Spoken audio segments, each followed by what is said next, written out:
Hi, Simon Little here again, and I just want to bring you a very quick bonus video now, and I want to talk about something that's probably the cheapest and the easiest way for you to improve the chances of your business getting found online. Now, as I said, it's a very simple thing, so bear with me as I say this, but you need to consider changing your business name. Now, let me try to explain a little bit about why it's so important. Your business name, ideally, it needs to describe what you do for your customers using the terms that they would use when searching for your services or products. Even if it's not your actual registered name, you need to seriously consider adding those terms to your trading names.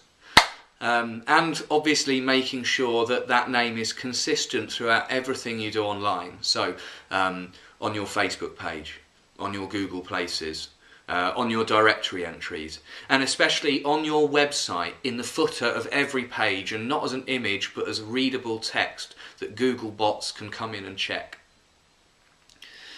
Now why is this so important? Okay. I think the best way for me to draw an analogy, to describe it, and I'll do that. Google nowadays is like Yellow Pages was 15 or 20 years ago. It's the reference point if you want to find out information or if you want to get hold of goods or services. Then you turn to Google, whereas previously you'd have looked in the Yellow Pages. Now I'm sure you'll have used the Yellow Pages before, even if you're not using it anymore now. And if you search for any sort of mum and pop local service, I think would probably be the American way to describe it. I'm not sure quite what the British way to describe it, but a very small, like a one-man band type of business, something like a removals company, or tradespeople, plumbers, electricians, and stuff like that. I mean, if you look through Yellow Pages for those categories, you'll always find somebody who's called something like AA Removals or Aardvark Plumbing or something like that. And the reason those people named their companies in that way is because the Yellow Pages, obviously the major search thing was categories, and you just flick through to your category, and then it listed all the businesses in alphabetical order. So the natural thing was for people to try and find a sort of a trick was to try and find a name that had a double A at the start, because that would guarantee that you'd be above 99.9% of your competition, if not all of your competition. You'd appear first in Yellow Pages. Now Google obviously works slightly differently. It doesn't list anything alphabetically. That's not the way it returns results. It returns results by matching what people search with to what is displayed within the pages of a website. So your business name needs to include who you are or what your business is, or what it is you do for your customers. So an example would be if you own a motoring school, who you are is a driving instructor, and what you do for your customers is driving lessons. Now, again, it's a common thing for people to name their business after themselves. So you might have, John's Motoring School, for example. Now, really nowadays, motoring school is not a heavily used search term. People will tend to search using driving instructor or driving lessons. So if you could change your name to John's Driving School, or John's Driving Lessons, or Learn to Drive with John, something like that, your business name correlates better with what people are using to search to find your industry type. And therefore, in Google's eyes, you have more relevancy.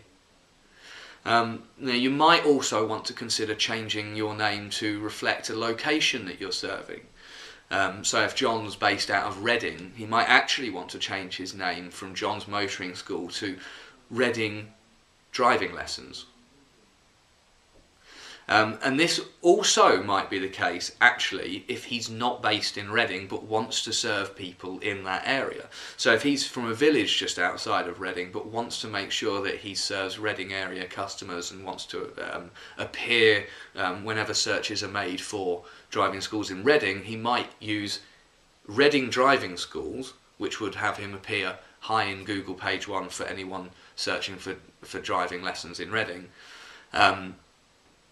And his address could be this village outside of Reading, and anybody searching for driving lessons in that village will type driving lessons and that village. Because driving lessons is in his name and because the village is in his address, he'll still return high on searches for his particular location and driving lessons, but he'll also find his way into Reading when people are searching for driving lessons in Reading.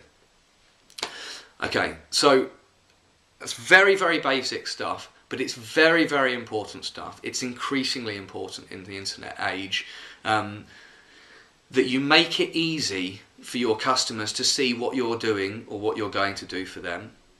That you match the message of what you offer with the message of with the mindset of what your customer is thinking of.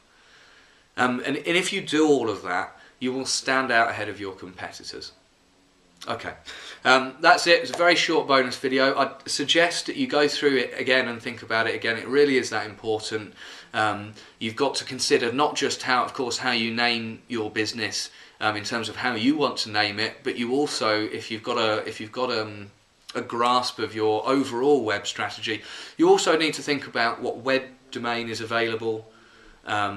And of course, if you've already got a website up and you've already got directory listings up, you're going to have to change all of those if you want to optimize in this way using a business name. As I said, I really think this is one of the cheapest and easiest ways to increase the amount of traffic you get into your website or web pages, and of course increase the amount of phone calls you get and inquiries from potential customers as well. Alright, thanks for now, and I'll see you in another video soon.